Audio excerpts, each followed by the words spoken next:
Hello, Good Shepherd and Saints Francis and John. I am Father John Lyjana, pastor of the Good Shepherd Church.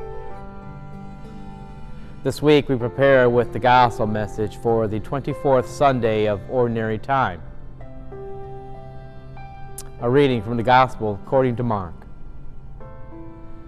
Jesus and his disciples set out for the villages of Caesarea Philippi. Along the way, he asked his disciples, who do people say that I am? They said in reply, John the Baptist, others, Elijah, still others, one of the prophets. And he asked them, but who do you say that I am? Peter said to him in reply, you are the Christ. Then he warned them not to tell anyone about him. He began to teach them that the Son of Man must suffer greatly and be rejected by the elders, the chief priests and the scribes, and be killed, and rise after 3 days. He spoke this openly. Then Peter took him aside and began to rebuke him. At this, he turned around and, looking at his disciples, rebuked Peter and said, get behind me, Satan. You are thinking not as God does, but as human beings do. He summoned the crowd with his disciples and said to them, whoever wishes to come after me must deny himself, take up his cross and follow me. For whoever wishes to save his life will lose it, but whoever loses his life for my sake and that of the gospel will save it.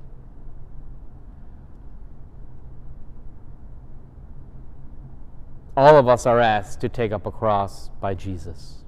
We have heard it said that our cross will differ from others. One reason is that we help build the crosses that we bear. We are here to do what God wants, not what we want. We can get frustrated when things do not go as we planned. We become angry with another when they do not meet our expectations and fail to fulfill a promise they made to us.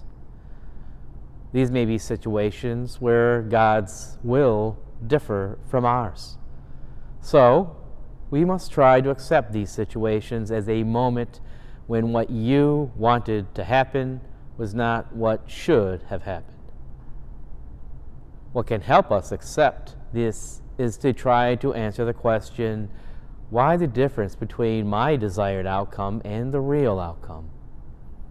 Some possible answers could be a lack of humility or charity on our part, or maybe we failed to express empathy towards others.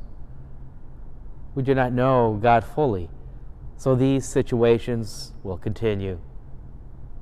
Do not try to avoid these situations, and certainly do not ignore them.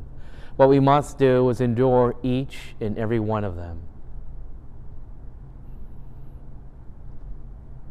Now, as a family, you can discuss regarding the gospel something along the themes of cross. For example, take turns naming all the places you see crosses, churches, jewelry, in the logos of groups or products.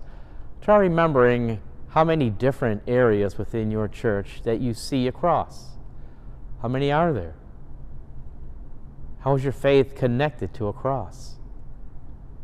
How or does a cross with the corpus of Christ change the meaning of a cross for each of you?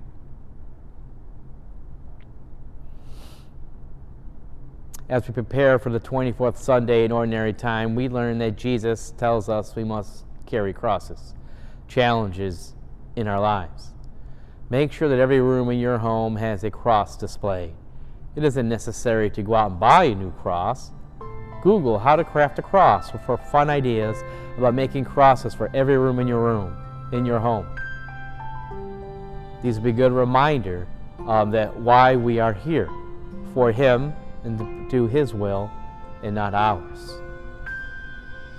See you at Mass.